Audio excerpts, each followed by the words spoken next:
what is a panic attack? Which I think kind of threw the country fans for a loop. Luke, if you want to send one to Debra, large. I also would not mind a large. What sparked my depression happened February 2020. And we're back for another episode of Welcome to the Medins. As you can see, we're still wearing the same outfits. This is not filmed on the same night. No, I of just course love not. my sweatshirt. We just like continuity.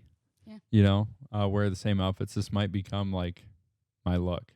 Me in this old St. John's shirt, and Debra in that Luke Combs one. I love Luke Combs. Which is good. I actually played some of his songs. I really liked his stuff for a country band. I filled in for their drummer because he's a good friend of mine for a band called County Line. And I'm not a huge fan of country, but one day I do hope to play drums for Kenny Chesney. So that's shout out. I don't know if he's going to hire you after hearing you're not a big country But I've always person. been a fan of Kenny Chesney. I grew up listening to him in our old Ford F350 with my dad. And so there's just a lot of positive memories. But anyway, fast forwarding, I got to play some Kenny Chesney songs, which I was very excited about. But I said Luke Combs. I'm like, who in the world is Luke Combs? I love Luke. And so I listened to the music. I was like, dude, this guy can groove for a country artist. Mm-hmm. I'm impressed. And I will say, Luke, I put a tad bit of a metal spin on the songs I played of yours. Made it a little more fun. Threw in some double bass, which I think kind of threw the country fans for a loop because I don't know if they know what double bass is. Double bass always does. But one guy at the end was going, play those effing drums, man. So it went over pretty well. Your drummer may want to do that. So I just saw Luke Combs for the second time in a year You must be doing a good job. this last weekend, which is where I got this sweatshirt. And I wasn't going to get merch. But then my friends forced me to go in the merch line because they were getting merch. And then I saw the sweatshirt and I said, I really like that sweatshirt.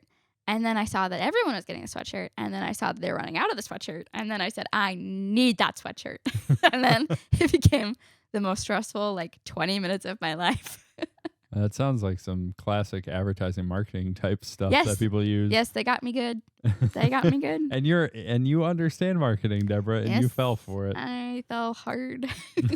But I got the sweatshirt Easy, before it it's sold out. $50 to every spent. Well, I would have rather gotten a large, Luke. But So they were carry sold some out. extra larges. So I got a medium. That's okay. Luke, if you want to send one to Debra, large, I also would not mind a large. I'll take whatever you give her. So tagging you in this video. Yeah, and I wanted a baseball hat too, but everything was very expensive.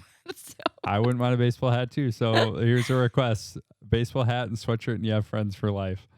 I was going to say, I'm pretty sure that if he didn't have a show on my wedding, you'd probably reach out and be like, hey, Luke, you want to come play at my sister's wedding? Hey, Luke. So He'll be in New Jersey on my wedding date. Okay. All right. We just quick fly back. It'll be a party. Yeah. But there is something, Debra, you touched on, and I think it's something not a lot of people know, and I've heard that a lot of people look at our family and they tend to think that we don't really deal with stuff. Yeah. And I hear it's rather intimidating. And I've tried to cover stuff in the past, and I don't know if they necessarily believe it because it's just me who loves doing this podcast. But we do. It's not always sunshine and unicorns and rainbows, as you had kind of mentioned, but we all actually deal with all the same stuff everyone else deals with. Mm-hmm. So you aren't getting the Instagram, Pinterest, TikTok life here. You're getting, no, we deal with stuff. And kind of what you had mentioned, which initially when I heard it took me by surprise, but depression. Mm-hmm. I've heard a lot, I've known people who dealt with depression, and it seems really dark. It seems really hard. I think maybe if I look back, there were probably moments in singleness I probably dealt with depression, but I think I was just throw some dirt on it. I don't feel bad. I'm just in a bad mood right now. go get some ice cream and watch an action flick and I'll be good again. And I think that's how I dealt with it. May not have always been the healthiest way, but what was that journey through depression and that dealing with that? Yeah, this is all from my perspective. Okay. Right. Everyone All of has this is their from my own- perspective. I feel like growing up, it was, you're fine. You're fine. You're fine. So I feel like there are probably times, like you said, you might have dealt with depression in your singleness, but you're like, rub some dirt on it. I think a lot of that was coming from growing up and you're fine. You're fine. A Navy SEAL can do it. You're fine. I would much prefer to have been a Navy SEAL than deal with some of the things I dealt with. But yeah, growing up, PJ has a really cool testimony. I don't know if he, looking at it from a third-party perspective, I'm pretty sure he was dealing with depression at the time. I don't know if that's true or not. But he has a really cool testimony about it. And so obviously growing up, I wasn't blind to it. PJ's very open about his testimony and sharing it. So I've heard his testimony. And before I dealt with it, I had heard Sarah talk about it and when she went through a hard journey. So I wasn't blind to it. And at the time, I was an RA where you're trained on dealing with mental health. And I was in my second year of being an RA, so I was a top dog. So I'd gone through like 2 years of dealing with... Very vicious little poodle. You were, yes. I had gone through 2 years of training. I don't know if you would call it... It's not intense training, but you're trained on it. And I had residents that I had talked to that had dealt with it, and so I felt like I was pretty, at the time I was like, I've never dealt with it, but I can help you through whatever I can help you with. And looking back on it, I know now what happened that sparked it, but at the time I did not. And again, looking back, there were, at the beginning of it, before I even was deep down in it, I feel so embarrassed from some of my behavior in front of people. And to Sarah and our spring break trip to Europe, I'm so sorry. I was depressed. That was not how I would normally react to things. Depressed in Europe? Yeah. It's a hard place to be depressed. It's beautiful over there. Yeah, but it can happen. Okay. Yeah, I can tell you firsthand. But also when I was dealing with it, the whole world was dealing with it because it started. What sparked it what sparked my depression happened February 2020. So I went into it at the same time that the whole world was going into depression. So I wasn't alone, but at the time you feel very alone. Yeah.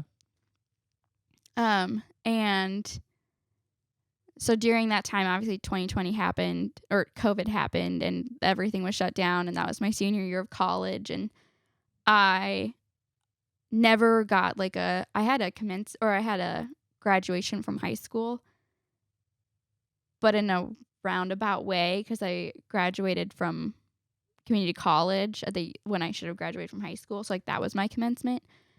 But I was really looking forward to graduating from a university where I had professors that I had relationships with, and that it's your day. Everyone is there to celebrate you and congratulate you and all that kind of stuff. And so I had been looking forward to that since sometime in high school, because I didn't really get that from the community college, because you're there for 2 years and you don't have the same relationship with the professors there. And I was in the peak of being an RA, and I loved being an RA, and I loved my friends, and I did not want to be home at all during that time. And so when we are fun people. Yes. Yes, I like being home now. So when COVID happened and everything was shut down, I had my RA career shut down. I didn't get to see my friends ever. Didn't know when I was going to see my friends. My commencement was now goodbye. And that's something that I'm not going to grad school. I'm not going to grad school. Because your goal, be a stay-at-home mom, Yes. have kids, and then not have to work. Yeah, so like that was my only commencement. I wasn't going to get that back. And my college, I was like, well, I started my education homeschooled. Now I guess I'm ending it homeschooled. Bookending. Yeah. It's poetic. Yes. And so it was just a lot of my life is ending. Everything I loved and everything I put my identity in is gone. And now I have to be surrounded by couples. And you were all the time. We were at the house all the time. Yes. And because there are so many people here, you did not have any space to yourself. That's so true. All you had was your room, and that was like... But I didn't even have my room because I shared it with Brianna. And then Sarah would come home, and I'd share it with both of them. And so my only alone space was the bathroom. That is often still my only alone space. Yes. And so I was dealing with all of that, and I was putting a lot of like, oh, this is why I'm so sad. This is why I'm so angry, is because X, Y, Z. And I don't think anybody talks about when you're graduating college and you don't have a job lined up, and you get to the top of your mountain that you have been hiking since elementary school. If you plan to go to college, like, all right, next, like, you always have a plan. You're like, okay, well, the next thing is to take these classes, and then after that, I got to take these classes, and you always know what's coming next. And then you get to the top, and you graduate, and you're like, well, now what? Top of the world, on top of it all. Yeah, I don't know what that song is. I heard that song from Big Hero 6 one time. Oh. Yeah, so you kind of I at least lost my identity. I'd put so much of my identity in being an RA and college, and everything was gone, and I did not know who I was. I did not know where I wanted to work. I did not know what I wanted to do. I didn't know anything, and I was surrounded by people that knew what they were doing and had a plan and were in relationships. I had no idea what I was doing. You could ask my boss from back then. He would agree. But yes, it was very isolating. And I remember being so excited. I worked at a berry farm and being so excited when asparagus season started in May. So I was like, all right, I now have something to do. I now have somewhere to go for a couple hours a day. And I just remember feeling very empty and not knowing who I was. Like I'm known for being, I still am, but I was known for being a social butterfly, and I'm pretty sure a pretty happy person. And all these things, and I just did not recognize that at all. Like, I had no idea who I was. And I thought I was covering it up pretty well. I didn't know that it was super obvious to everyone. You wear your heart on your sleeve. Yes. I ain't hiding anything for you. Which is funny because I took beginning acting in college, and I got an A. But did you get an Oscar? I don't think so. No. Yeah, so I just remember being really empty and crying. I'm an emotional person, but crying at everything. Crying at everything. We used to have family meetings once a week. Yeah, it was on the weekend. Yeah. And I'm pretty sure I cried. Like, I couldn't talk without crying. And that's I love Catherine. I love Catherine. So we love Catherine. We love Catherine. Catherine pregnant. Yeah, that was a different Catherine. a different beast at that time. Catherine, when she's pregnant, loses her filter. Has no filter. She didn't have one before. Had no filter. Pregnant Catherine and depressed Debbie do not mix well. And I just remember crying. I just remember crying so much, and Catherine, whatever the problem that we were fighting about, just no. I think Dad had to had to get into the middle of it. I just remember it not going well. I just remember Catherine and I not being very close during that time. But I also don't remember that much from that time, which I think is your brain. Kind of protecting you. Yeah, protecting you. So I just remember that summer being really upset, really sad all the time. The only time I was happy was at church. And then I remember I would leave church by myself. I would be driving on that frontage road, and I would be so sad and so empty. And I had people, obviously you guys knew something was wrong. And I had people at the berry farm that I had worked at for, I think that was my 12th summer, asking other people at work, what's wrong with Debra?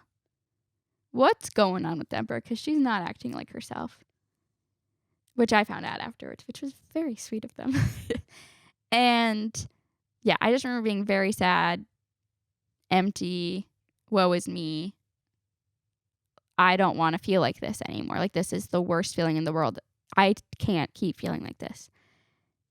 And I think Dad a couple of times had asked me what was wrong, and I you don't know what's wrong.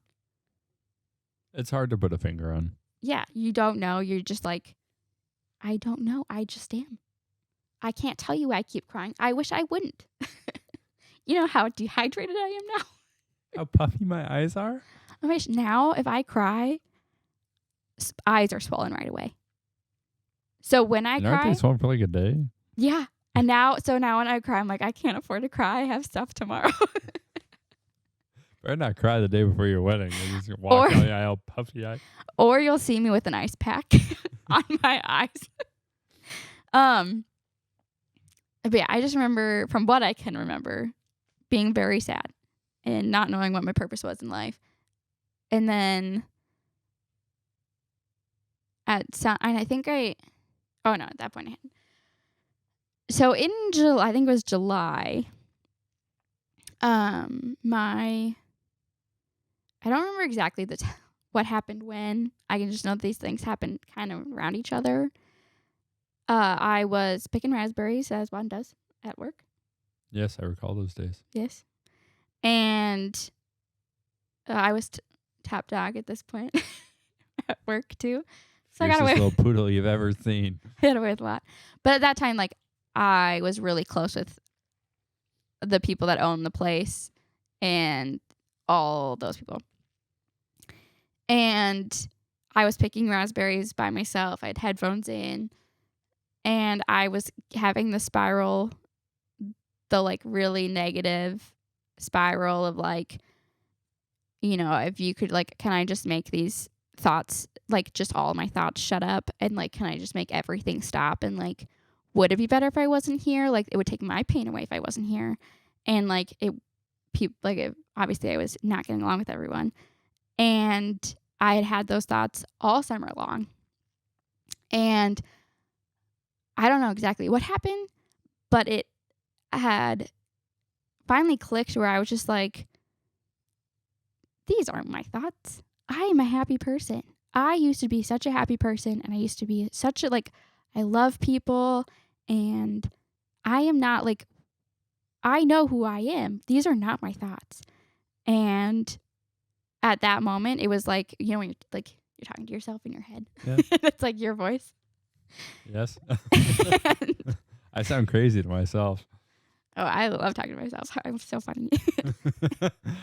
And it was, the voice in my head had changed. Like, it wasn't my voice. And I was like, this isn't me. These aren't my thoughts. This is the enemy, like, so clearly. And I think I probably silently cried at work then. I don't remember. I'm noticing a theme throughout all of our talking. There's so many tears shed. Yes, So many. yes. And so I remember that, and when I finally realized, like, it wasn't me. And then I don't remember if this happened before that or after, but I was in the bathroom, in our garage bathroom, and in true Debra spirit, was crying, or I think I was about to cry or something. And I think somebody was leaving. Your life sounds emotionally exhausting. It really is. And my dad came in the bathroom and looked at me and was like, "Are you depressed?" And then I think I fell apart. And I was like, "I think I am." And then everything, like, really started to make more sense about, like, what was going on.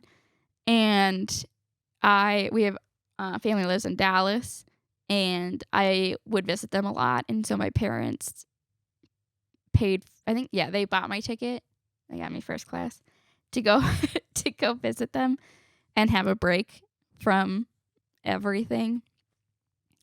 And Catherine was bringing me to the airport, and I remember talking to her finally, because I think I talked to me, or we were talking about something, and I was like, I really don't remember the summer. Like, I don't remember things that happened. And she was like, that's what happens when you go through something like depression, because your brain's trying to keep you safe. That's the right way to say that. Yeah, I think that is what happens when people deal with very traumatic experiences. Yeah. Often they won't remember it because their brain blots it out. Yeah.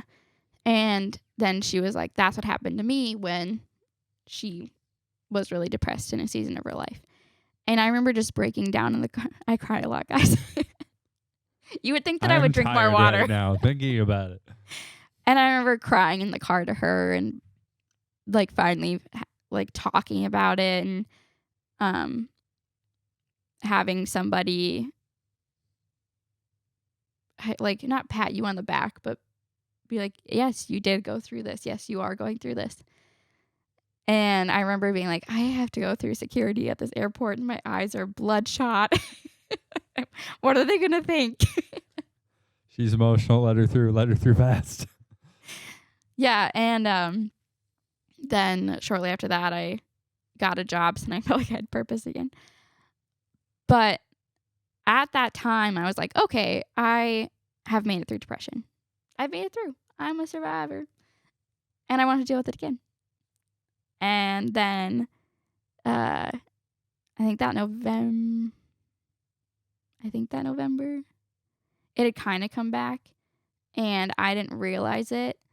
And then I had a panic attack, which, looking back at it, it was because I hadn't been alone for like a week. And that caused me to have a panic attack. The thought that I wasn't going to be alone that night.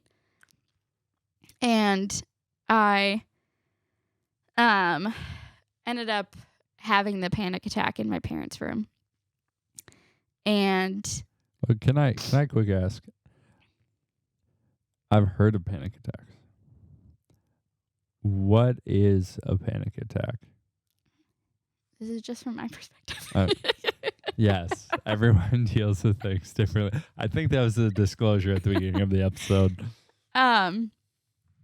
Something had happened, and I had a reaction that I shouldn't have had to said thing. And I left the kitchen to go to the bathroom, where the only place I could be alone, and started crying. And then my mom knocked on the door and was like, your dad wants to talk to you right now. So then you're like, I'm in trouble. You can't argue with a lawyer. No. And so I went to their room, and I was obviously like really crying, and that like hyperventilating cry where like I feel like a lot of kids have it, but as an adult you don't normally have it, where like you're crying and like you do the like that. Okay. That yeah. And I did that for like 40 minutes. Oh. To the point where like I was on the side of the chair, like bent over, trying to like stop. And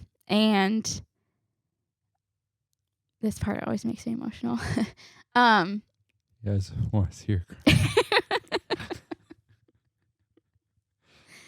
cry? And I was not saying this as a like suicidal way of saying this at all.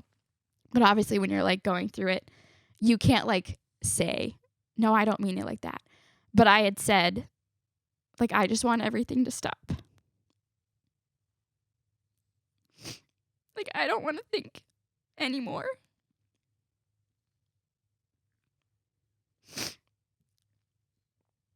Like, I'm just so tired of thinking and feeling. Like, I just want to break.